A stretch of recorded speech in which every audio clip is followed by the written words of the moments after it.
ஸ்ரீ குருப்யோ நமக. ஸ்ரீமன் நாராயணனாகிய மகாவிஷ்ணு இந்திராட்சி ஸ்தோத்திரத்தை ஸ்ரீ நாரதருக்கு அருளினார். இந்த ஸ்தோத்திரத்தை பக்தியுடன் துதிப்பவர்களின் வாழ்வில் சகல சௌபாகியங்களும் கிட்டும். விரும்பியது அனைத்தையும் பெறுவர். நோய் நொடியின்றி ஆரோக்கியமாய் வாழ்வர். ஓம் அத இந்திராட்சி ஸ்தோத்திரம். நாரத உவாச்ச இந்திராட்சி ஸ்தோத்திரமாக்யாஹி நாராயண குணார்ணவ பார்வத்யை சிவ சம்பிரோக்தம் பரம் கௌதூஹலம் ஹிமே. நாராயண உவாச்ச இந்திராட்சி ஸ்தோத்திரமந்திரஸ்ய மாஹாத்ம்யம் கேன வோச்யதே. இந்திரேணாதௌ கிருதம் ஸ்தோத்திரம் சர்வாபத்விநிவாரணம் ததேவாஹம் ப்ரவீம் யத்ய ப்ருச்சதஸ்தவ நாரத.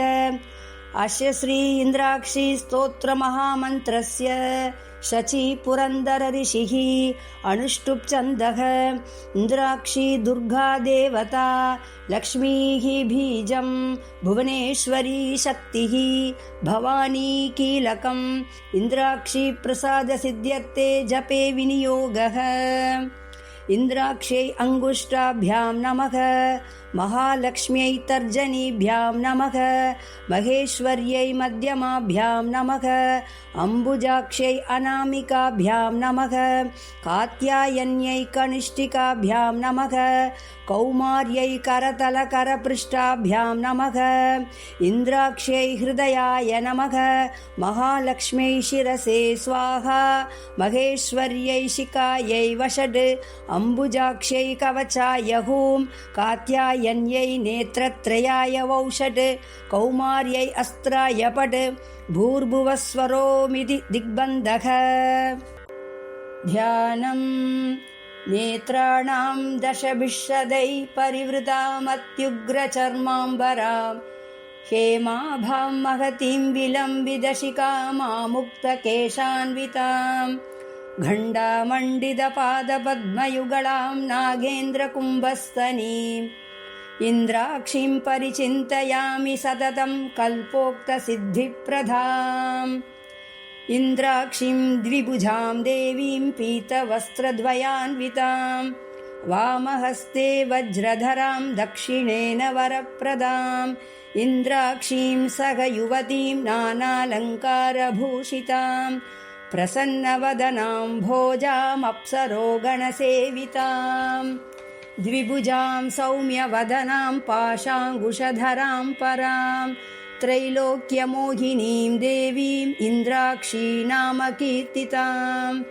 பீதாம்பராம் வஜ்ரதரைகஹஸ்தாம் நானாவிதாலங்கரணாம் பிரசன்னாம் த்வாமப்சரசேவிதபாதபத்மாம் இந்திராட்சிம் வந்தே சிவதர்மபத்னீம். லம் பிருத்திவ்யாத்மிகாயை கந்தம் சமர்ப்பயாமி. ஹம் ஆகாஷாத்மிகாயை புஷ்பை பூஜயாமி. யம் வாய்வாத்மிகாயை தூபம் ஆக்ராபயாமி. ரம் அக்ஞாத்மிகாயை தீபம் தர்ஷயாமி. வம் அமிர்தாத்மிகாயை அமிர்தம் மகாநைவேத்யம் நிவேதயாமி. சம் சர்வாத்மிகாயை சர்வோபசார பூஜாம் சமர்ப்பயாமி. அத திக்தேவதா ரக்ஷா மந்த்ரः. இந்திர உவாச்ச இந்திராட்சி பூர்வதः பாது பாத்வாக்னேயாம் ததேஸ்வரி. கௌமாரி தக்ஷிணே பாது நைருத்யாம் பாது பார்வதி. வாராஹி பஷ்சிமே பாது வாயவ்யே நாரசிம்யபி. உதீச்யாம் காளராத்ரீமாம் ஐஷான்யாம் சர்வசக்தயः. भैरव्योध्वं सदा पादु पात्वधो वैष्णवी तदा. एवं दश दिशो रक्षेत् सर्वदा भुवनेश्वरी. ॐ ह्रीं श्रीं इन्द्राक्ष्यै नमः. इन्द्राक्षी नाम सा देवी देवतैः समुदाहृता. गौरी शाकम्भरी देवी दुर्गा नाम्नीति विश्रुता. नित्यानन्दा निराहारा निष्कळायै नमोऽस्तु ते।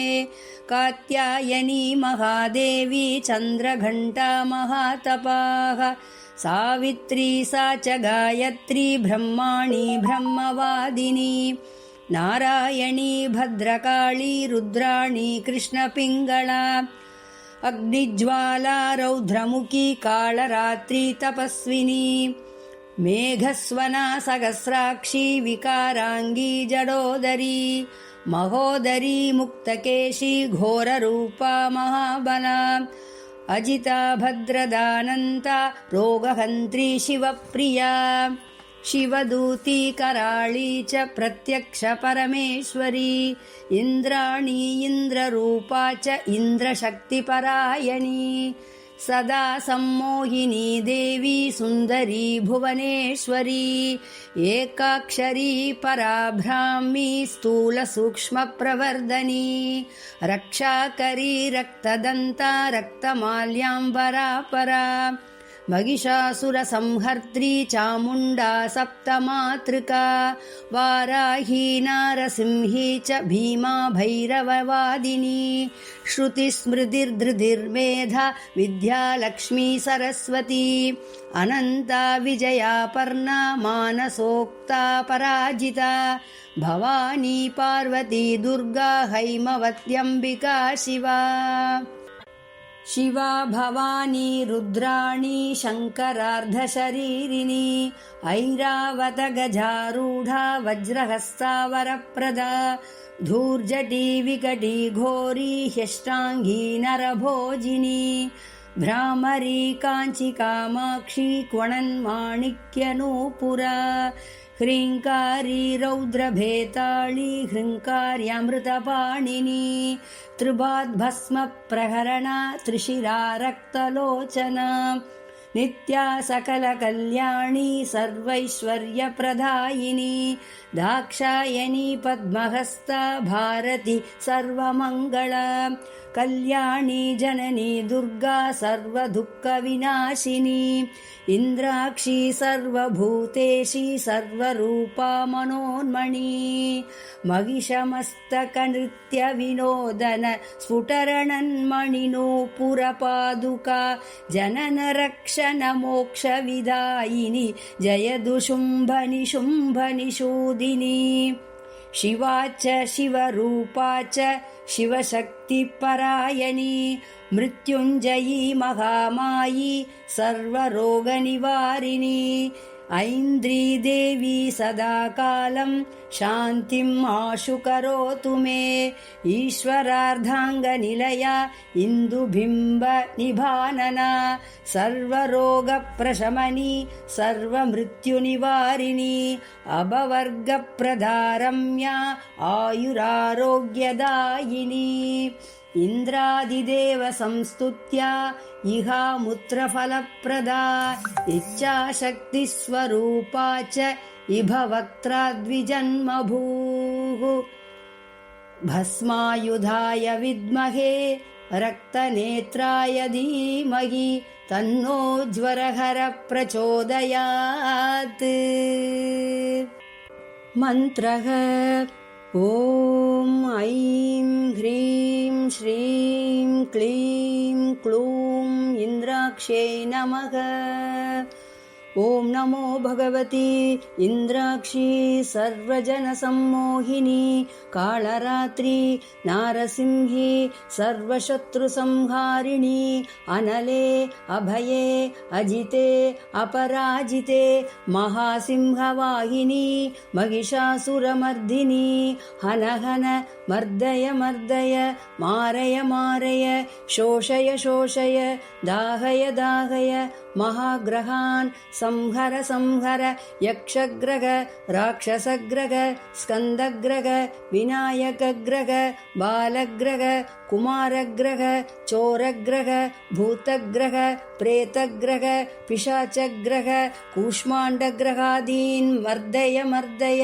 निग्रह निग्रह धूमभूतान् सन्त्रावय सन्त्रावय भूतज्वर प्रेतज्वर पिशाचज्वर उष्णज्वर पित्तज्वर वादज्वर श्लेष्मज्वर कपज्वर आलापज्वर सन्निपातज्वर माहेन्द्रज्वर कृत्रिमज्वर कृत्यादिज्वर एकाहिकज्वर द्वयाहिकज्वर त्रयाहिकज्वर चातुर्दिकज्वर पञ्चाहिकज्वर पक्षज्वर मासज्वर षण्मासज्वर संवत्सरज्वर ज्वरालापज्वर सर्वज्वर सर्वाङ्गज्वरान् नाशय नाशय हर हर हन हन दह दह पच पच ताडय ताडय आकर्षय आकर्षय विद्वेषय विद्वेषय स्तम्भय स्तम्भय मोहय मोहय उच्चाडय उच्चाडय हूं फट् स्वाहा।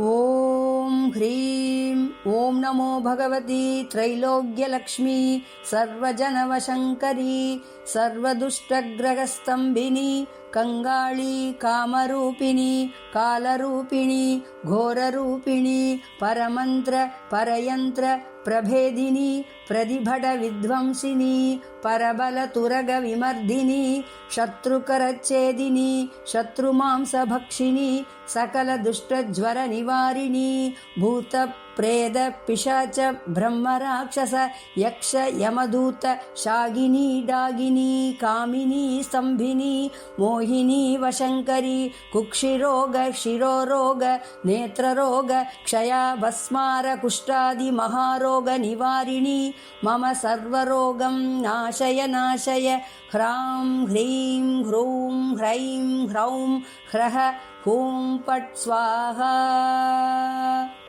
ॐ नमो भगवती माहेश्वरी महाचिन्तामणि दुर्गे सकलसिद्धेश्वरी सकलजनमनोहारिणी कालकालरात्रि महाघोररूपे प्रतिहत विश्वरूपिणी मधुसूदनी महाविष्णुस्वरूपिणी शिरशूल कटिशूल अङ्गशूल पार्श्वशूल नेत्रशूल कर्णशूल पक्षशूल पाण्डुरोगकामिरादीन् संहर संहर नाशय नाशय वैष्णवी ब्रह्मास्त्रेण विष्णुचक्रेण रुद्रशूलेन यमदण्डेन वरुणपाशेन वासववज्रेण सर्वान् हरीं भञ्जय भञ्जय राजयक्ष्म क्षयरोगतापज्वरनिवारिणी मम सर्वज्वरं नाशय नाशय यरलवशससः सर्वग्रहान् तापय तापय संहर संहर चेदय चेदय उच्चाडय उच्चाडय ह्रां ह्रीं ह्रूं फट् स्वाहा। हत उत्तरन्यासः इन्द्राक्ष्यै अङ्गुष्ठाभ्यां नमः महालक्ष्म्यै तर्जनीभ्यां नमः महेश्वर्यै मध्यमाभ्यां नमः अम्बुजाक्ष्यै अनामिकाभ्यां नमः कात्यायन्यै कनिष्ठिकाभ्यां नमः कौमार्यै करतलकरपृष्ठाभ्यां नमः इन्द्राक्ष्यै हृदयाय नमः महालक्ष्म्यै शिरसे स्वाहा महेश्वर्यै शिखायै वषट् अम्बुजाक्ष्यै कवचाय हूं कात्यायन्यै नेत्रत्रयाय वौषट् कौमार्यै अस्त्राय पट् भूर्भुवस्वरोमिति दिग्विमोकः। अतः समर्पणम् गुह्यादिगुह्य गोप्त्रीत्वं गृहाणास्मत्कृतं जपं सिद्धिर्भवतु मे देवी त्वत्प्रसादान्मयि स्थिरान्।